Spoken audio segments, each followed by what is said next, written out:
اور ان کے ساتھ دو اور جوان بھی داخل زندہ ہوئے۔ ایک نے ان میں سے کہا کہ میں نے خواب دیکھا ہے، دیکھتا کیا ہوں کہ شراب کے لیے انگور نچوڑ رہا ہوں۔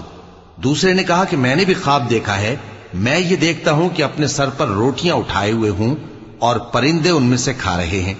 تو ہمیں ان کی تعبیر بتا دیجئے کہ ہم تمہیں نیکوکار دیکھتے ہیں۔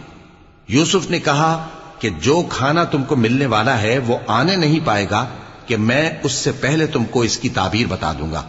یہ ان باتوں میں سے ہے جو میرے پروردگار نے مجھے سکھائی ہیں۔ جو لوگ اللہ پر ایمان نہیں لاتے اور آخرت کا انکار کرتے ہیں، میں نے ان کا مذہب چھوڑ دیا ہے اور میں اپنے باپ دادا ابراہیم اور اسحاق اور یعقوب کے مذہب پر چلتا ہوں۔ ہمیں شایع نہیں ہے کہ کسی چیز کو اللہ کے ساتھ شریک بنائیں۔